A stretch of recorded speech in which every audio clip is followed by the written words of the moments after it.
হাই friends, কেনে আছে আপোনালোক? তো আজি নতুন এটা ভিডিঅ' লৈ আকৌ আপোনালোকৰ সন্মুখত আহিলোঁ। তো আজিৰ আমাৰ টপিকছটো হ'ল যে কেনেদৰে এটা ভিডিঅ' ক্ৰিয়েট কৰিব পাৰি ইউটিউবৰ কাৰণে।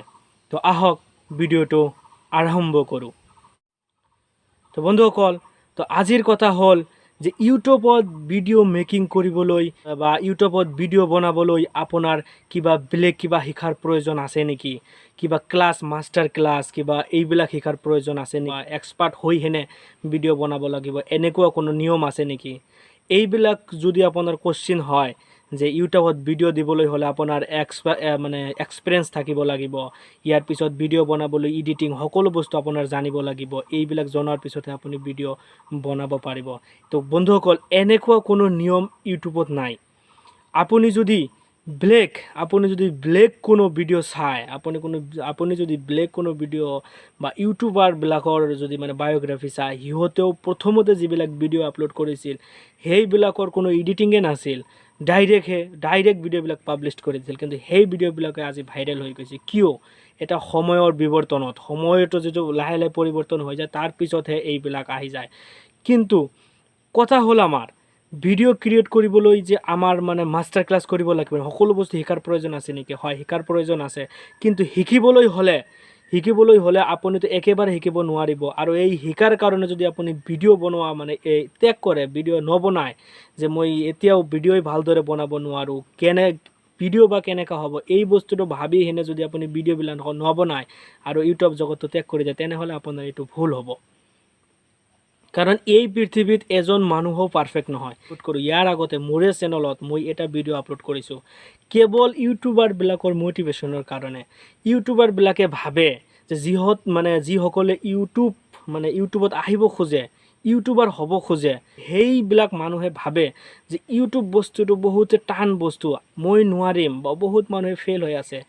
বন্ধুসকল, হয়, ইউটিউব জগতটো অলপ টান হয়, কিন্তু যিটো বস্তু আপোনাৰ একেবাৰে সহজতে পাই যায়, সেইটো বস্তুৰ ভেলু নাথাকে ন। গতিকে অলপ কষ্ট কৰিব লাগিব। আপোনাৰ কষ্ট নকৰিলেতো আৰু এনেই নহ'ব এটা বস্তু। আপুনি যিটো ফিল্ডত যাব, কষ্টটো আপোনাৰ কৰিবই লাগিব, কষ্ট নকৰিলেতো নহয়। মই এইবিলাক কথা আগতেও কৈছোঁ, আজিও ক'ব লাগছোঁ। এই যে আপুনি ভিডিঅ'বিলাক যে শ্বুট কৰিব, কেৱল আপোনাৰ ইচ্ছা থাকিলেই হ'ল, ইচ্ছা থাকিলেই আপুনি কৰিব পাৰিব। ইমান হাৰ্ড বস্তু নহয় এইটো। মই ইয়াৰ আগতে এটা ভিডিঅ' বনাইছোঁ, আৰু সেইটো আপোনালোকৰ যিটো থাম্বনেইল চাই কিনে ইয়াত আহিছে, সেই কথাটোও মই আজি সেই ভিডিঅ'ৰ কথাটো ইয়াত ক'বলৈ খুজিছোঁ। যে আপোনালোকে সেই ভিডিঅ'টো চাই কিনে তাৰ পৰা মটিভেশ্যন লৈ কিনে ভিডিঅ'বিলাক ক্ৰিয়েট কৰিবলৈ ষ্টাৰ্ট কৰি দিয়ক। ইমান টান বস্তু নহয় ইউটিউবখন। চাওক, যিবিলাক ডাঙৰ ইউটিউবাৰ আছে, সকলোৰে ষ্টাৰ্টত তেনেকুৱাই হৈছিল ন। ষ্টাৰ্টতো সিহঁতৰ কোনো কণ্টেণ্ট নাছিল। ষ্টাৰ্টত সেই ইউটিউবাৰবিলাকৰ কোনো কণ্টেণ্ট নাছিল, কিন্তু সিহঁতে ডাইৰেক্টটো আৰু ইমান ছাকচেছ হোৱা নাই না। এটাৰ পিছত এটা। কাৰণ আপুনি নাজানে যে আপোনাৰ ভিতৰত কি টেলেণ্ট লুকাই আছে, এই বস্তুটো আপুনি নাজানে। গতিকে আপুনি যেতিয়া এটা ভিডিঅ' বনাব, আপোনাৰ নলেজটো যেতিয়া এই বস্তুটো দাঙি ধৰিবলৈ চেষ্টা কৰিব, শ্বেয়াৰ কৰিব, তেতিয়া আপুনি গম পাই যাব যে মোৰ ভিতৰত কেনেকুৱা ধৰণৰ টেলেণ্ট সোমাই আছে।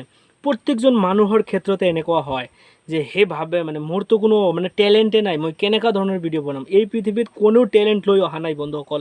আহিহে শিকিব লাগে। আপুনি মাৰ্কেটত আহক, ইউটিউব মাৰ্কেটত আহি যাওক। অহাৰ পিছত আপুনি গোটেইখিনি গম পাই যাব। যিমানবিলাক ইউটিউবাৰ আছে বন্ধুসকল, এজন ইউটিউবাৰো আপোনালোকক এনেকুৱাকৈ নক'ব যে আপোনালোকে ভিডিঅ' নবনাব। এজনো আপোনাক ডিম'টিভেট নকৰে। কিয় নকৰে জানেনে? এইটো ফিল্ডত কামহে কৰিব লাগে। আপোনাৰ কামটো যিমান বেটাৰ হ'ব, মই আপোনাক মটিভেট কৰি থাকোঁ। কিয় মটিভেট কৰোঁ? যে আপোনাৰ কামটো যিমান বেটাৰ কৰি, যিমান ভালদৰে এটা কাম কৰিব পাৰিব, হয়তো মই চাগে এনেকুৱা কৰিব নোৱাৰিম। সেইকাৰণে মই আপোনালোকক শিকাবলৈ চেষ্টা কৰি আছোঁ যে আপোনালোকে ভয় খাই থাকে। আমাৰ সমাজত, আমাৰ যিটো মিডিল ক্লাছ ফেমিলিৰ যিটো প্ৰব্লেম হয়, যে সকলোৱে ভাবে যে এক্সট্ৰা নলেজৰ প্ৰয়োজন আছে, ইয়াত বহুত স্কিল লাগিব। যে যিবিলাক ডাঙৰ চেনেল আছে, এইবিলাক চেনেলহে মানুহবিলাক চাব, সৰু চেনেলবিলাক মানুহে নাচায়। কিন্তু এটা কথা কিন্তু সত্য বন্ধুসকল, এই ডাঙৰ চেনেলবিলাক এদিনতে ডাঙৰ হোৱা নাই। সিহঁতে সৰু সুৰা কণ্টেণ্টবিলাক আপলোড কৰিছে। তো এই কণ্টেণ্টবিলাক আপোনালোকে ধৰি লওক, আপোনালোকে যিকোনো এটা কণ্টেণ্ট লওক। ইমান পাৰফেক্ট যদি কণ্টেণ্ট নাপায়, যিকোনো এটা কণ্টেণ্ট ধৰি ল'ব না, লৈ কিনে ভিডিঅ'হে ক্ৰিয়েট কৰিব লাগে আপোনাৰ। যদি আপুনি আপোনাৰ টেলেণ্টটো ইয়াত দাঙি ধৰিব পাৰে, তেন্তে আৰু আপোনাক কোনে পায়, আপোনাৰ লগত কোনে পায়। আজি ডাঙৰ ডাঙৰ যিবিলাক ইউটিউবাৰে আছে কি কৰিছিল, প্ৰথমতে এটা বস্তু ৰিভিউ কৰিছিল, এটা মানে এপছৰ ৰিভিউ কৰিছিল, কৰি হেনে এইবিলাক ডাঙৰ হৈ গৈছে। এনে নহয়তো। আৰু আমি ভাবোঁ কি, ডাইৰেক্ট লৈ ভাবোঁ যে আমি এটা ভিডিঅ' বনাম আৰু ভাইৰেল হৈ যাম, আহিলোঁ 2-3টামান ভিডিঅ' বনালোঁ আৰু তাৰ পৰা গুচি গ'লোঁ। কিন্তু নহয়, 50টামান 100টামান ভিউ আহে আৰু তাৰ পৰা গুচি যাওঁ, নহ'ব, মই নোৱাৰিম। আচলতে মানুহ মানে সৰু চেনেল নাচায়, ডাঙৰ চেনেল নাচায়। এই যিবিলাক ডাঙৰ চেনেল আছে, এই ডাঙৰ চেনেলবিলাকো এদিন সৰু আছিল, লাহে লাহে এইবিলাক আপগ্ৰেডেশ্যন হৈছে, আজিহে এইবিলাক ভাইৰেল হৈ গৈছে। আপুনিও হ'ব, কিন্তু আপোনাক মানে পেচেঞ্চটো ৰাখিব লাগিব আৰু ভিডিঅ' ক্ৰিয়েট কৰিবলৈ জানিব লাগিব। মই আপোনাক এই ভিডিঅ'টো বনোৱাৰ এটাই উদ্দেশ্য মোৰ, ইয়াৰ আগতে মই এটা ভিডিঅ' বনাইছোঁ, সেই ভিডিঅ'ত মই স্পষ্টভাৱে বুজাই দিছোঁ আপোনালোকে কেনেদৰে ভিডিঅ' শ্বুট কৰিব পাৰে, কেমেৰাৰ পিছপিনে কেনেকৈ স্ক্ৰিপ্ট লৈ আপুনি কথা ক'ব পাৰে, প্ৰত্যেকটো বস্তু যাতে দেখাই দিছোঁ। আপোনালোকে ভিডিঅ'টো চাই হেনে নিজক মটিভেট কৰি লওক। মটিভেট কৰি লৈ তাৰপিছত আপুনি এটা ভিডিঅ' মেকিং ষ্টাৰ্ট কৰক। আপুনি প্ৰথমটো ষ্টাৰ্ট কৰক, দ্বিতীয়টো হৈ যাব। আপোনালোকে ভাবি আছে যে মই ভিডিঅ' দিয়াৰ পিছত, ভিডিঅ' আপলোড কৰাৰ পিছত বন্ধু বান্ধৱহঁতে কি ক'ব, বন্ধু বান্ধৱহঁতে 2 দিন ক'ব, 3 দিন ক'ব, 1 মাহমান ক'ব, তাৰপিছত আল্টিমেটলি সকলোগিলা প্ৰব্লেম চল্ভ। 2-3 দিনমান মানুহে কৈ থকাৰ পিছত আল্টিমেটলি চল্ভ। কোনেও আৰু একো নকয়। আপোনাৰ ভাইৰেল হোৱাটোৱে মেইন। আপুনি যেনেকুৱা কৰি কাম কৰিব, কামৰ ওপৰত ডিপেণ্ড কৰিব আপুনি ভাইৰেল হ'ব নহ'ব। আপুনি ভিডিঅ' বনাওক, ইউটিউবে আপোনাক ভাইৰেল কৰিব। মই প্ৰত্যেকটো ভিডিঅ'তে এই কথাটো কৈ থাকোঁ। হয়তো আপোনালোকক মানে বেলেগ ইউটিউবাৰে নকয় এই কথাটো, বেলেগ ইউটিউবাৰে হয়তো এনেকুৱা কৰি কৈ থাকে যে আপুনি ভিডিঅ' বনাব লাগিব আৰু ভিডিঅ' স্কিলৰ ওপৰত ভাইৰেল হ'ব। বন্ধুসকল, এইটো হয় সঁচা, কিন্তু এই বস্তুটোও সঁচা। আপুনি যদি ইউটিউবৰ বাবে কষ্ট কৰি থাকে, তেন্তে আপুনি সাফল্য হ'ব ইউটিউবত। কাম কৰিব লাগিব, এটা ফিল্ডত আহিলে কাম কৰিব লাগিব। আপুনি চৰকাৰী যদি এটা জবো কৰে, আপুনি চৰকাৰী জব কৰিলে ৰেগুলাৰ তাত এটেণ্ডেঞ্চ থাকিব লাগিব, ৰেগুলাৰ ডিউটি কৰিব লাগিব, তাৰপিছতে আপুনি চেলাৰী পাব। যদি আপুনি এবচেঞ্চ থাকে, তেন্তে আপুনি চেলাৰী নাপায়, চেলাৰীটো কাটি দিয়ে। যিটো ফিল্ডতে যায়, আপুনি যদি ব্যৱসায় কৰিব খোজে, আপোনাৰ যদি শ্বপ কৰে, শ্বপটো খুলিব লাগিব, খুলি তাত প্ৰেজেণ্ট থাকিব লাগিব, তাৰপিছত বস্তুবিলাক বিক্ৰী কৰিব লাগিব, তাৰপিছতহে পইচা আহিব। এনে নাহে। আপুনি বহি থাকিলে যে এনে হৈ যাব, এনেকুৱা নহয়। প্ৰত্যেকটো ফিল্ডৰ কাৰণে কষ্ট কৰিব। ইউটিউবত ভিডিঅ' বনাওক, কষ্ট কৰক, তেতিয়া মানে ইউটিউবে চাব যে ভিডিঅ'ৰ পিছত ভিডিঅ' আপলোড কৰি থাকক। প্ৰথম নহওক, দ্বিতীয় নহওক, তৃতীয় নহওক, এনেকুৱা দৰে আপোনাৰ 5-10টামান ভিডিঅ' আপলোড কৰক।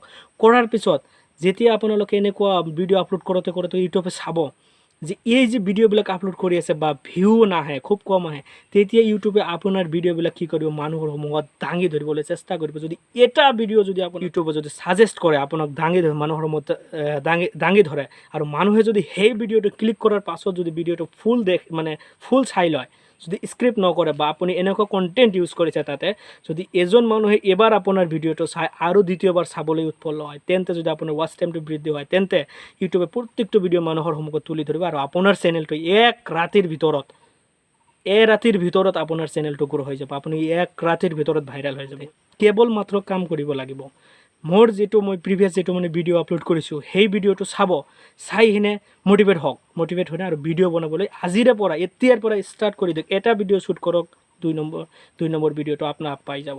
তো বন্ধুসকল, যেতিয়াই আপোনালোকে ডিমটিভেট হৈ যাব, তেতিয়া এনেধৰণৰ ভিডিঅ'বিলাক চাই কিনে আপোনালোকে আকৌ কাম কৰিবলৈ ষ্টাৰ্ট কৰি দিয়ক, আহি যাব।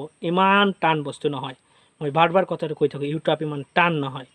আপোনালোকে আহক, কাম কৰক, হৈ যাব। বন্ধুসকল, আজিলৈকে ইমানে। তো আপোনালোকৰ লগত নতুন এটা ভিডিঅ' লৈ আকৌ আপোনালোকৰ সন্মুখত উপস্থিত হ'ম। তো ইমান দেৰিলৈকে আপুনি ভালে থাকিব, মোৰ চেনেলটো ছাবস্ক্ৰাইব কৰিব আৰু মই ভিডিঅ'টো আপলোড কৰিছোঁ, সেই ভিডিঅ'টো চাই নিজক মটিভেট কৰি লওক।